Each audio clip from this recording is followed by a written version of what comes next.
Sending out the tweet.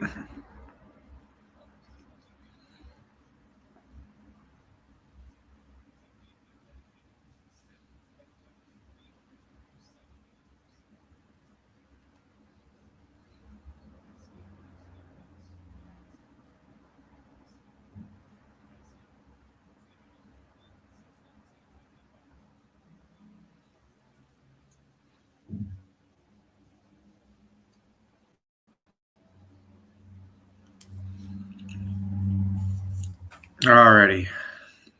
Holy cow. I had a really fun Super Bowl weekend. I hope other people did too, but I am tired. I had a really fun Super Bowl weekend. I hope other people did too, but I am tired. But we are here. Let me fix that. Oh. Whew. Welcome to the Voice of College Football, Missouri Tigers. I am Zach Ermilius, as I am here every week at this time to talk about your Missouri Tigers. You can follow me on Twitter at PsychoZ50. This is the Voice of College Football. You can check out our website, voiceofcollegefootball.com, to see what shows we have, what our schedule, everything under the sun you want to know about this growing a growing channel, this growing network of channels.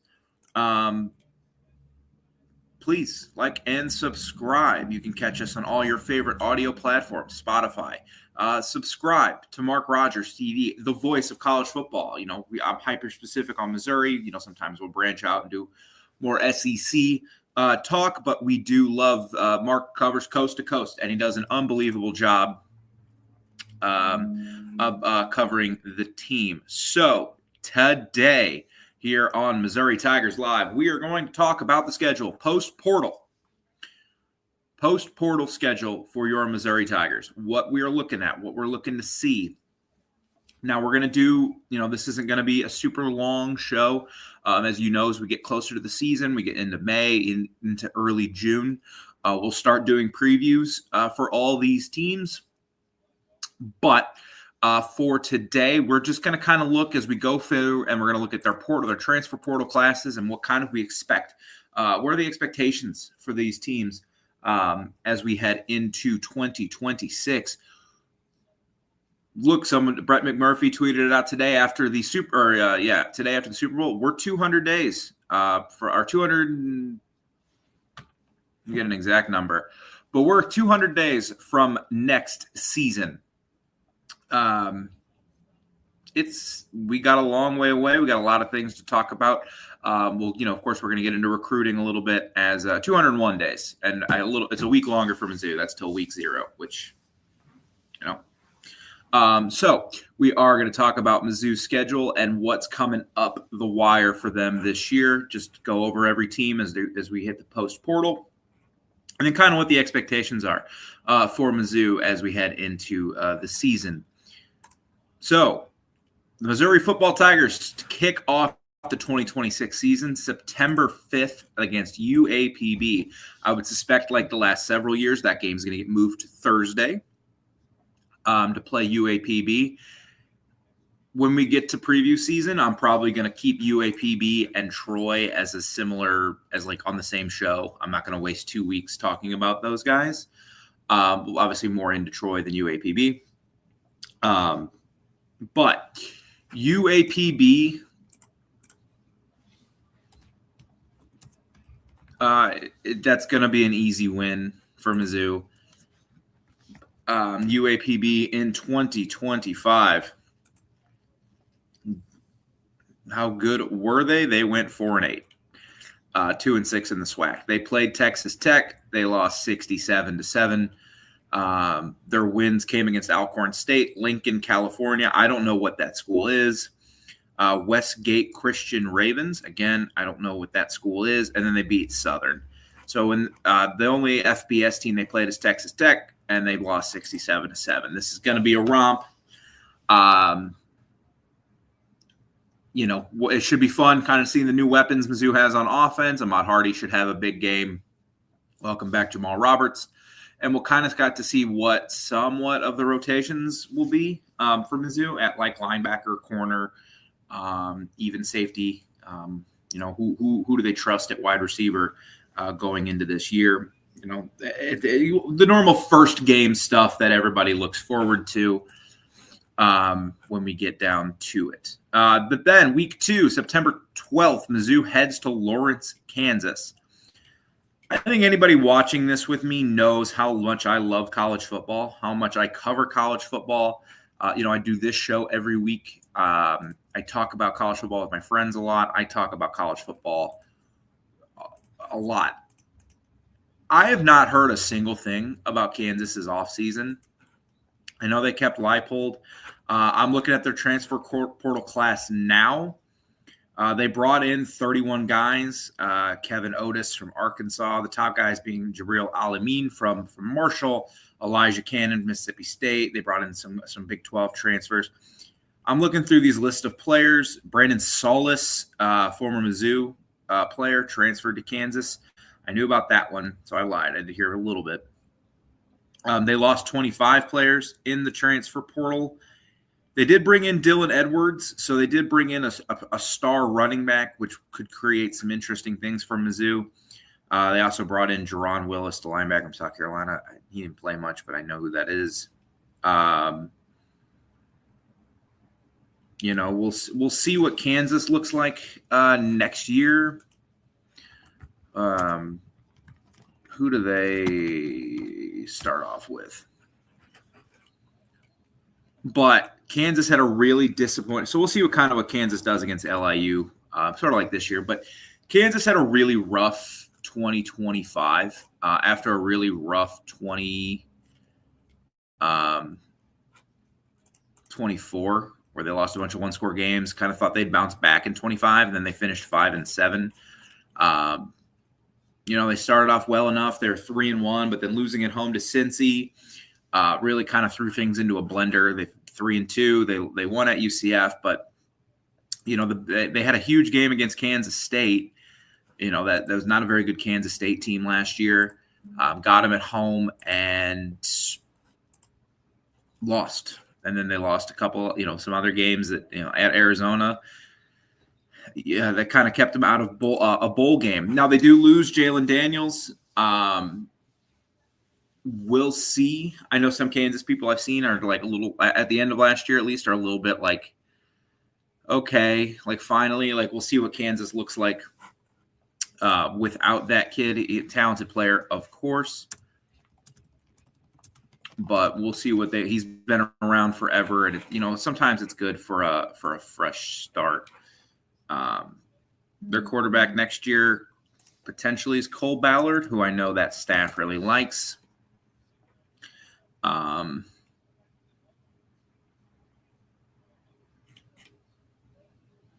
Yeah, he is on the roster for next year to make sure I didn't miss him transferring. Lord knows that it's possible. But that should be another win. Even in Lawrence, I'm sure that crowd's going to be really nice. Kansas is what they're doing to their stadium should be done. Should be a good crowd, but Mizzou should win that game. They should dominate the line of scrimmage. I think this Mizzou offense will be better than last year's. And the defense wasn't exactly great in that game for Mizzou. And I think the offense should be better. I don't know if Kansas offensively is going to be as good.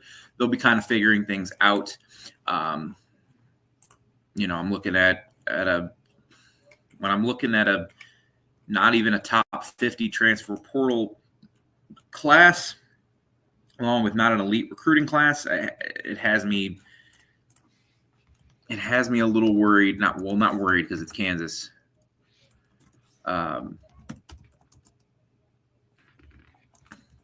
But I'm curious what that season is going to look like.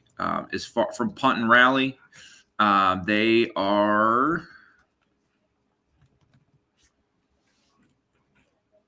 62nd in returning production. They're returning 54% of their production. That's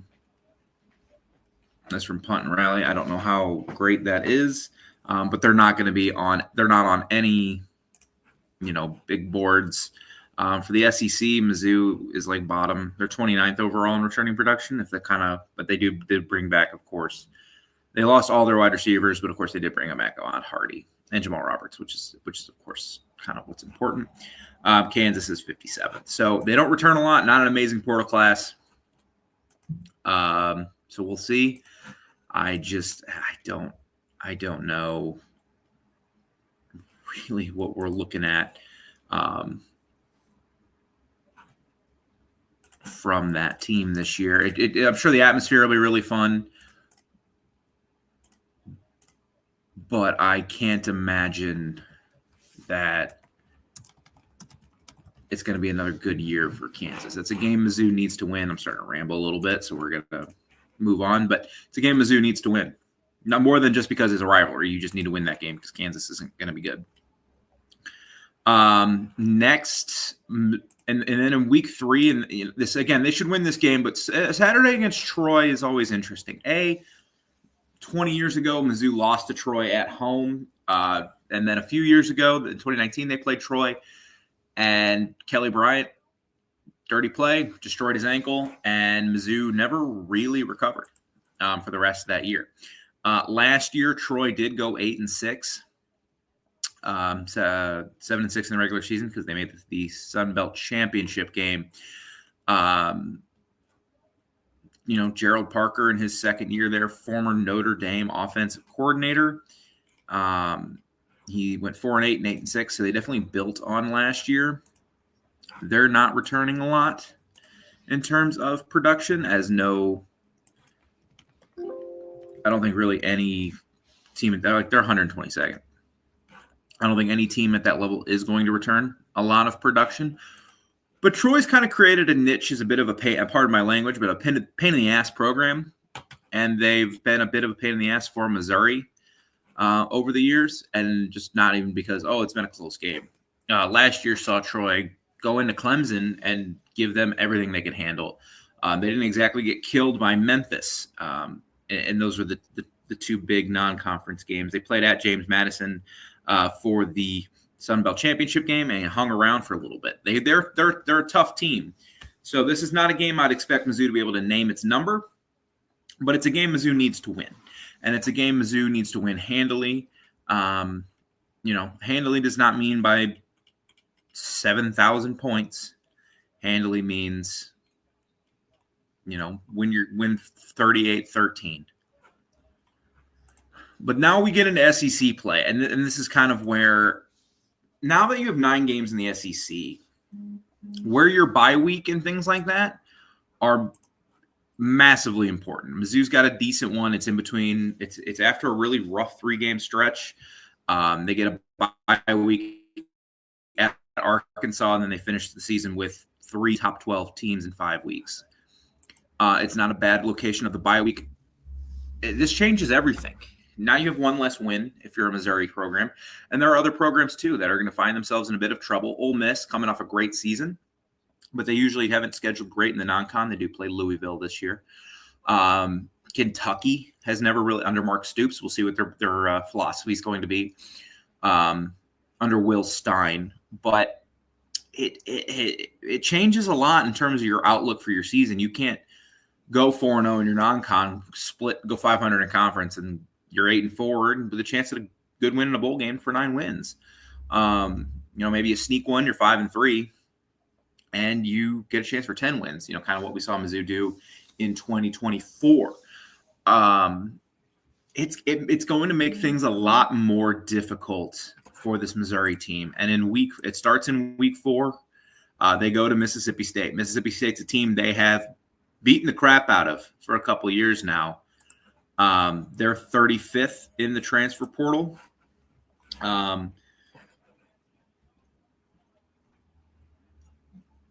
They brought in Jaden Rashada, which is weird. They also brought in Marquise Johnson from Mizzou, of course. I'm sure they brought in A.J. Swan to be a part of that quarterback room. Miles McVay from North Carolina, former St. Louisan, former Alabama commit, and transferred to North Carolina. He's kind of been around the block, man. But they lost Zach Owens to Mizzou. They lost a lot off that roster that wasn't very good. They lost Luke Work also to Mizzou. Seth Davis, the running back, went to Tulsa. He was another candidate. I'm just looking at the guys that I know Mizzou was going after. Luke Cromanoke went to South Florida. And he's a guy I really liked. I really like the quarterback they're going to end up playing this year if he's healthy.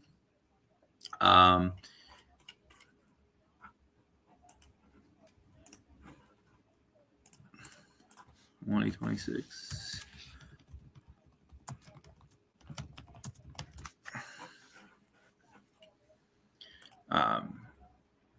But it's Kamario Taylor is really good, and they brought in some guys to back him up in case he's not healthy. So Mississippi State, I think, will be better. I think you look in their trenches, I think it looks better than what I think we give it some credit for. But they are 94th in returning production. They lose a lot. Now, you lose a lot off a bad team, much like Kansas, maybe not the end of the world. But it's a game Mizzou needs to win. Before they play Mizzou, they'll have played at Minnesota, and that's kind of, I think, the proving ground game for Jeff Lebby. If Jeff Lebby loses that game, there's a real chance he loses his job. Minnesota is a football program that's kind of created a niche for itself, it's carved out its spot where it sits in the college football world. I don't think it's going to go too much higher, but I don't think it's going to go too much lower. If Mississippi State can win that game, now you're playing a South Carolina team that is better, but you go on the road, but that's not an unbeatable team. And then you got Missouri at home before. There's a chance for Mississippi State here to be 4-0 if some things go their way. Or they're 1-3. They play Bama at home, get waxed, and they finish up with LSU, Oklahoma State, Texas. And by the time they get out of that stretch, they're 1, 2, 3, 4, 5, 6, 7. And they still have to play Ole Miss. I don't like Jeff Lebby's chances here. But Mississippi State should be better. I like kind of what they've done in the trenches. They've brought in a lot of linemen. They brought in Mario Nash from Florida State.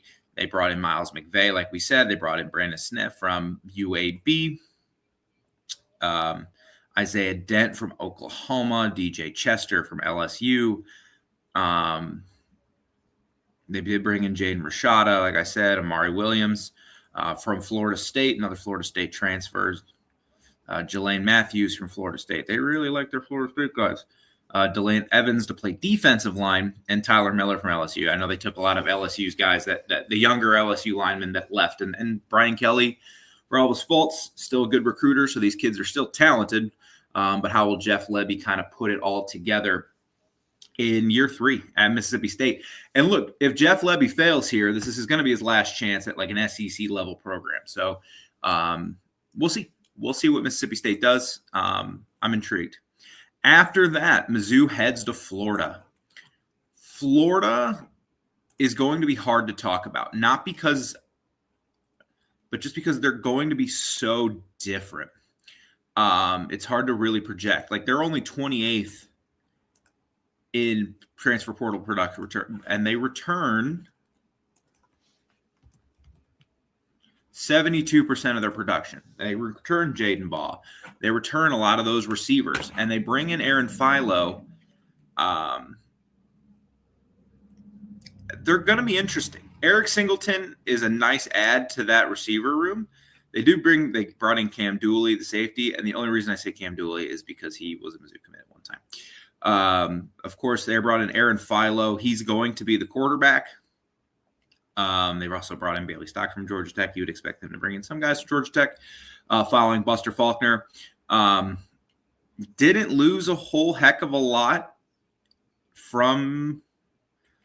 they lost Eugene Wilson to LSU. But he's more of a gadget guy. They lost Nashawn Montgomery, who I knew Billy Napier liked. They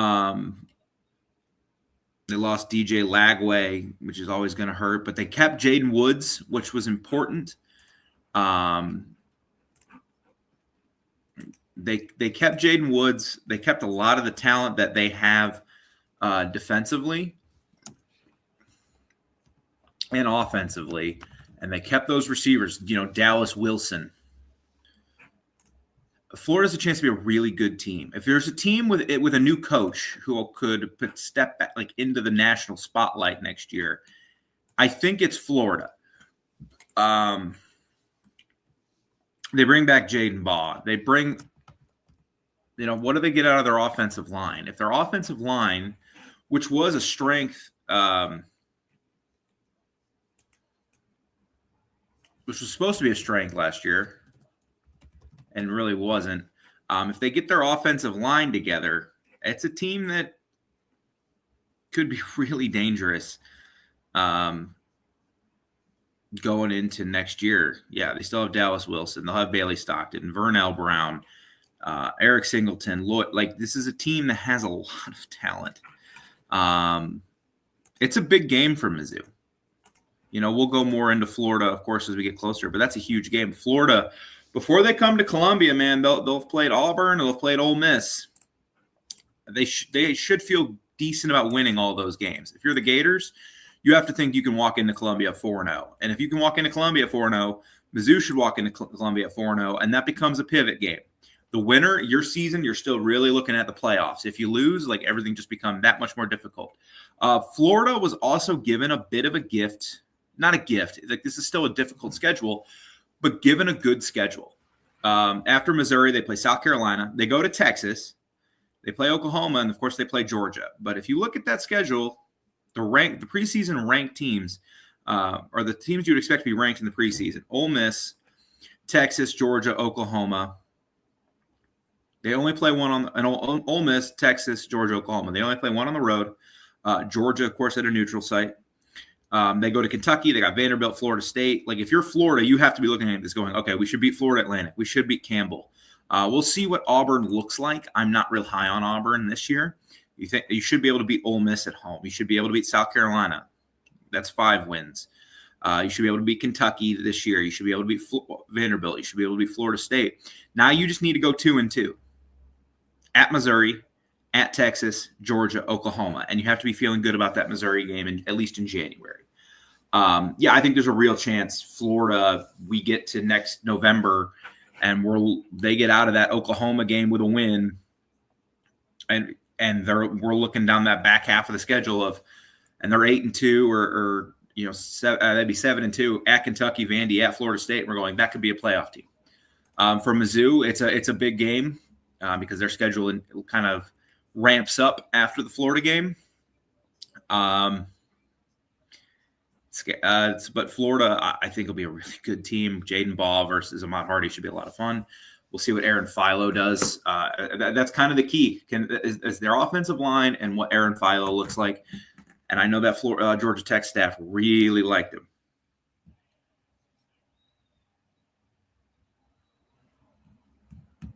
So I can't feel too good about that one at this point. But it should be really fun. I'm going to try to go to that game, to be perfectly honest with y'all.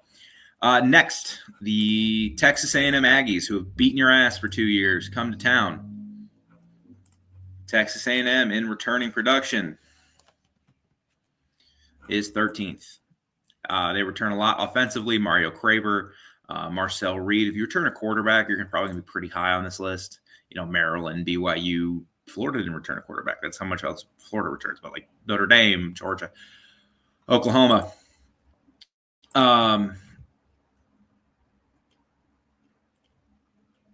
Texas A&M in the portal, 12th.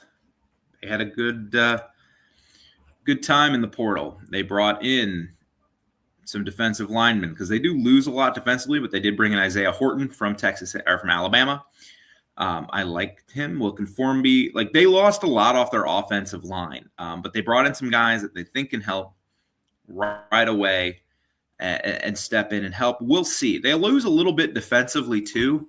But I would trust. It's kind of like there's guys out there like Lane. Like, you trust Lane's going to probably have a good offense. I would trust Elko to have a good defense. What does Marcel Reed look like? He loses KC Concepcion. He still has Mario Craver. Texas A&M has no shortage of ability to acquire wide receivers. So I'm curious to what Texas A&M looks like. I would not be shocked if they take a bit of a step back. I'm not a huge Marcel Reed fan. I just am not. I don't think he's that good. If you look at Texas A&M schedule, I'm only want to talk about really up to where they play Mizzou. They play Arizona State, Kentucky home. They go to LSU, and they go to Arkansas. So not the hardest schedule. If you're a Texas A&M fan, you think you can get into Mizzou at 4-1. You got the Citadel afterward, and then you go to finish the season with Bama, and then the last 3 weeks for A&M, Tennessee, Oklahoma, Texas, like that stuff. But this is a team I'm sure that thinks they can make the playoff again. I don't see a reason why they couldn't. It's just going to be how that offensive line comes together and how their defensive, especially like replacing Cassius Howell, is not going to be easy. We saw that offense really struggle against Miami. We saw a lot of offenses, every offense except Miami. And Ole Miss. Ole Miss's offense played well. Really struggled against that Miami front in the playoff at least. So if you're Mizzou, we'll see. It's not a game, again, I feel great about because it is Texas A&M who's just beaten you for 2 straight years. After that, Mizzou heads to Ole Miss. Ole Miss, what are they going to look like this year? Number 2 transfer portal class with Pete Golding. They are clearly trying to rebound quickly. Trinidad Chambliss did lose his case. So, what does that mean for Ole Miss? It means that it's definitely taking a step back. They're making a last-ditch effort. We'll see how that goes. They're going to file a reconsideration request, but they did lose. They brought in Walker Howard. They brought in Deuce Knight from Auburn. I would expect him to be the starter next year, and he's a really talented kid. It's just they brought in Carius Kern from LSU. He was a one-time Mizzou look at. Jaheim Otis. They brought in a lot. Horatio Fields, who Mizzou was really looking at, and Mizzou had committed, never signed, just committed, sent out the tweet and all that. But when they brought in Caden Lee, obviously they lose Princewell. He went to LSU. Of course, they lost a lot to some of these schools just because of but it's a school. It's a team I got to imagine. Like, look, we just did it. We just made the Final Four. There's no reason we can't potentially do it again. Jay Crawford, a corner from Auburn, another guy I know Mizzou was looking at, or really wanted in the portal. He just chose Ole Miss. Ole Miss, we'll see, man. If Deuce Knight's good, if David Baker, the OC from East Carolina, comes in and figures, it's just hard not to feel kind of like, man, Mizzou, this is going to be a real chance for Mizzou to win this game. And where's their head going to be at? Like, this is a program that's been through a lot in the last year. Before they play Missouri, they play Louisville. It's going to be a hard game. It's going to be a difficult game. It's in Nashville. They play Charlotte to win that game. Then the big emotional game against LSU. You go after that, and then you go to Florida. They kind of got screwed there. And then you're at Vandy, and then you got a bye week, and then you go to Vandy, and then you play Mizzou. If you have a wins against Charlotte, you're 2-3 going into that game, 3-2, and you still got to play Texas, you still got to play Georgia, you still got to play Oklahoma. Where's this team going to be at? You made it was a panic hire to make Pete Golding the full-time head coach. It could work out. But definitely a panic hire. You bring back Lacey. That's huge because Kwan Lacey's awesome. I could have told you that at Mizzou. He was awesome. But where's this program going to be at on October 17th? It's just they've been through so much, man. And you're going to have the Austin Simmons revenge game. Not revenge. Revenge is the wrong word, but you're going to have the Austin Simmons return game. Neither side, it's very clear if you look at Ole Miss fans online, they're root for Austin in every game except that one, obviously, and Caden. But it's a chance for Austin Simmons to, return to where his college career started and have a big game and probably not get a ton of hate for it, depending on where that Ole Miss fan base is at that point. I think Mizzou should. We'll see where we're at. It's hard to predict out, but Mizzou should have a decent chance of winning that football game. After they go to Ole Miss, they play Arkansas. They have a bye week. And then we got Halloween. They head to Arkansas. Not Black Friday this year. Arkansas fans got their wish. Arkansas in the portal, which despite getting a new coach, finished Oh, I had it, and I clicked on the profile to see who they brought in, and I didn't track the number. Arkansas brought in 40 kids from the portal, three, and they finished behind Mizzou. Mizzou only had 2, so it kind of tells you what the portal thinks they think of these kids. They brought in a lot of Memphis kids. They needed to kind of fill out a roster.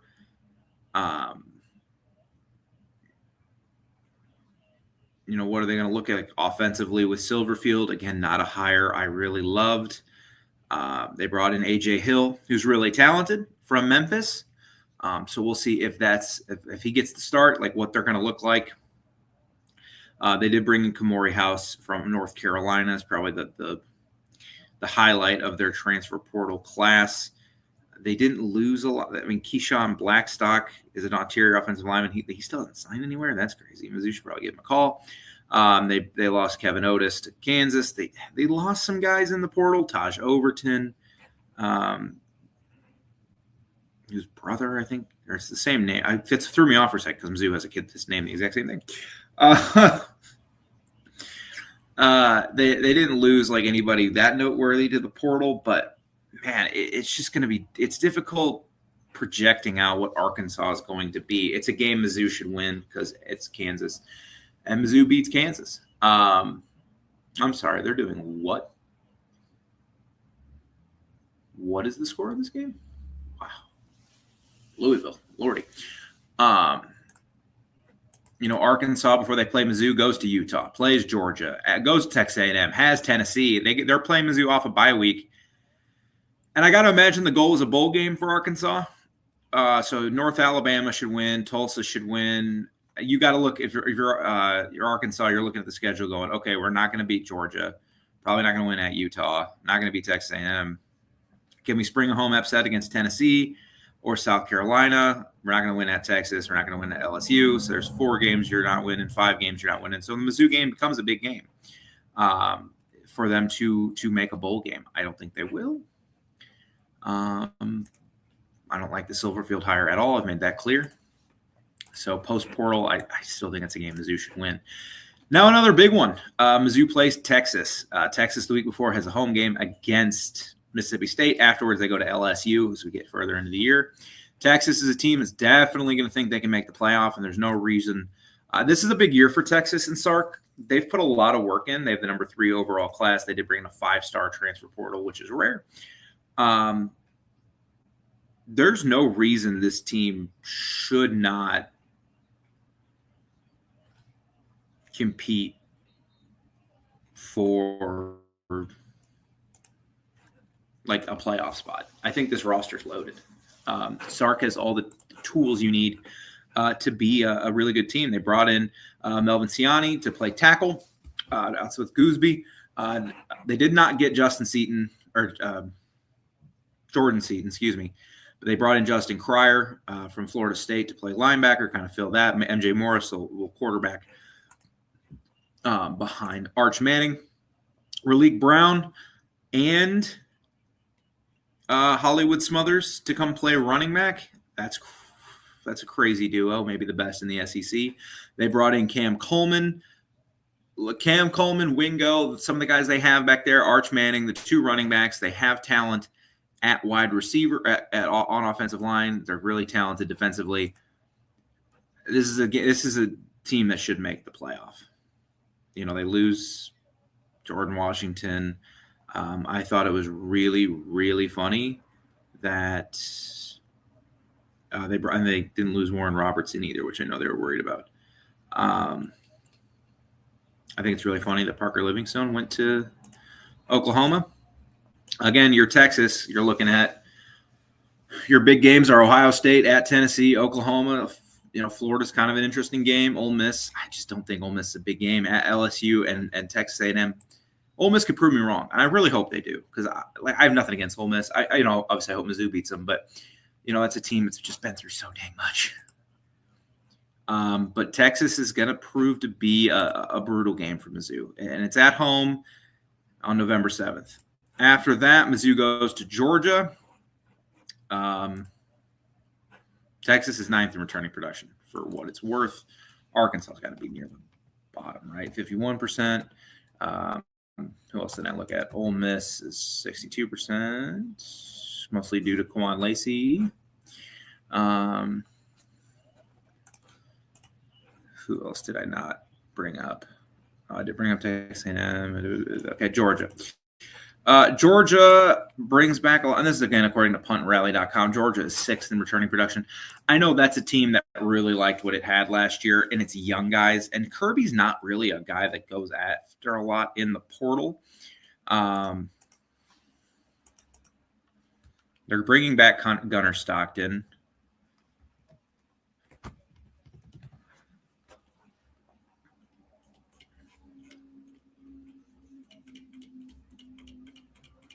Yeah, they're 32nd in the portal. They brought in 9 guys. If that tells you anything about how Kirby navigates the portal. They brought in Isaiah Canyon from Georgia Tech. So they brought in Georgia Tech's best wide receiver. Morris Williams is a good edge from Auburn. You know, they lost some guys, but I just don't like that's a team like you look around, you see that's a lot of people have in the preseason, their preseason top 5. Georgia next year is going to be really, really good. If you look at their schedule, Georgia's kind of given a gift of a schedule. They have a bit of a ramp up into their bye week.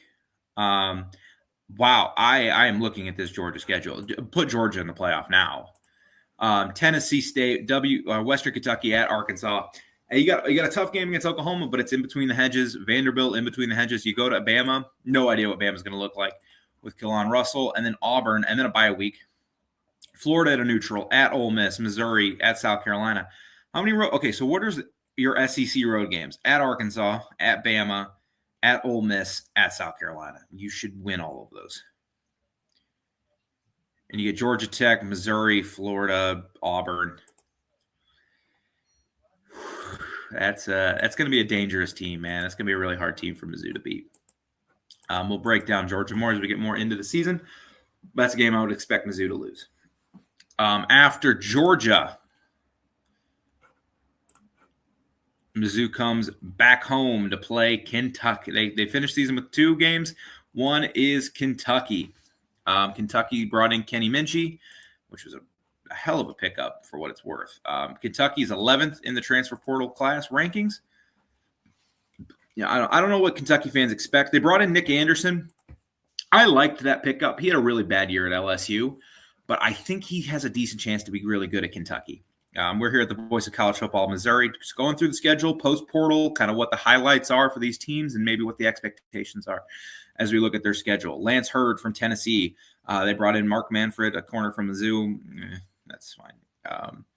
Aaron Gates from Florida. Like, they brought in a lot of just names to fill out the roster. But Kenny Minchey was a good pickup, stealing him basically from Nebraska when Nebraska thought they had him. They did lose Cutter Boley. He goes to Arizona State. I know, like, a lot of people really liked him. I thought he played okay. It's hard to know what they had last year. The issue for that Will Stein's going to run into year 1. Week 2, you got Bama at home. You go to Texas A&M. You got to win against South Alabama, and then you got a big game against South Carolina. If you get out of that one, you're 3-3. You're probably going to lose to LSU. You're probably going to lose to Oklahoma. But you get Vandy, you get Florida at home, you go to Mizzou, Louisville's a rivalry game. There's a path to a bowl game here, and it probably involves winning that game at Mizzou. Not entirely sure what Kentucky's going to look like. Probably not going to know really until after the South Carolina game. That's week 5, even though they do have games against Alabama and Texas A&M, but South Carolina's more of a team at their speed. We'll see, and I think South Carolina will be improved. And finally, Missouri will end the season with the Oklahoma Sooners, who that's fun. That's actually really good. I talked about this a lot. I think Mizzou should end the year with Oklahoma. Oklahoma should end the year with Mizzou. Look, they're not each other's biggest rival, but there are 2 programs that don't like each other. They have a long history. And if you can't play Texas at the end of the year, play Mizzou. Why not? It should be a fun game. Oklahoma this year, Tough schedule. Them in the portal, they didn't really have to do a whole heck of a lot in the portal, but they're 20th in the portal. They return quite a bit. Of course, you return Mateer. They need to find a run game. The highlights of their portal class being Jack Van Dor, I can't pronounce it, but a tight end from Tennessee. They brought in Terrell Harris, Virginia's best receiver. Brought in a couple guys from Georgia Tech, Parker Livingstone, like to improve that wide receiving room. My boy Rocky Beers to come play tight end. They didn't need to do a whole heck of a lot. That was a really young offensive line, and they brought back everybody basically. So they're going to be a dangerous team. They lose Michael Hawkins. That stinks. I know I like him a lot, but they bring back Mateer year 2 with those guys. What are they going to do? We'll find out. They do not have an easy schedule. They start off before their bye week. By week 4, they'll have played at Michigan and at Georgia. After the bye week, Texas. They finish out the year with Ole Miss, Texas A&M, and Missouri. They have a nice middle here. So if Oklahoma goes 1-2 against Michigan, Georgia, and Texas, they finish the year with Kentucky, Mississippi State, South Carolina, at Florida, Ole Miss, Texas A&M, at Missouri. So 3 road games. 2 of them should be kind of tough, Missouri and Florida, but not unwinnable. Should be a bowl team. And if they go 2-1 in those games, they're going to make the playoff again. I think Oklahoma, they need to find a run game. The offensive line adds a year, like Fasusi and all them. We'll see. But I think David Stone will be back. Defensively, I trust Venables to have a good defense. And it's a big year for Venables. They made the playoff last year, but they were kind of like that. That team, and like you watch the NFL or you watch, for me, it's always hockey, where like you watch hockey, 16 teams make the playoff, like 6 of them can win it, and the other 10 are just space fillers. Oklahoma was a space filler in the playoff. They're a team that, why we needed expansion so we can get Oklahoma and that Oklahoma team in the playoff, even though they're not good. Kind of who I thought they were. So it's a big year. Like you can't just be like a space filler. You have to be a legitimately good team, and they have a schedule and the run up to the playoff to be that. For Mizzou, it's kind of hard to project where Mizzou will be at the end of the year. So that is the schedule post-portal, what Mizzou is staring down the barrel as we head into 2026. Again, this is Missouri Tigers Live. Like and subscribe, guys. Come on. I'm going to be here all off season. 9 games in the SEC. So what are my expectations for Mizzou post-portal? And we went over the offense, went over the defense the last couple of weeks. Right now, if I just had to eyeball it game by game, win against UAPB, win against Kansas, win against Troy. At Mississippi State, they should win that game. I don't think they're going to win at Georgia. I don't think they're going to beat Texas. So that's 4 wins, 2 losses. So to get to the playoff, you have to go 6-0. I guess Florida, A&M, Ole Miss, Arkansas, Kentucky, Oklahoma. I don't expect that to happen. I'm expecting another 8-4 season. If I had to pick game by game, you win those 4. I think you beat Florida at home. You lose to A&M. You beat Ole Miss. You beat Arkansas. You lose to Texas. You lose to Georgia. Beat Kentucky. Lose to Oklahoma.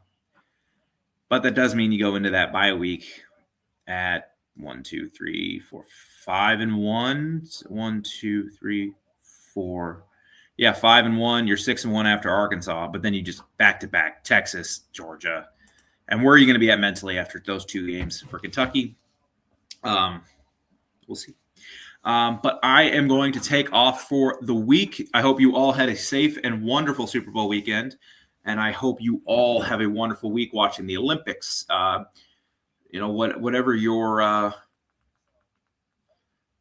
Whatever your forte is, college basketball. Have a wonderful Valentine's Day with significant others. I will be back next Monday on President's Day, and we'll talk more Mizzou football. You can follow me on Twitter at PsychoZ50. Again, follow Mark Rogers at the Voice of College Football. Check out our website, voiceofcollegefootball.com. And I will see you all next week. MIZZOU. Now the offseason really begins.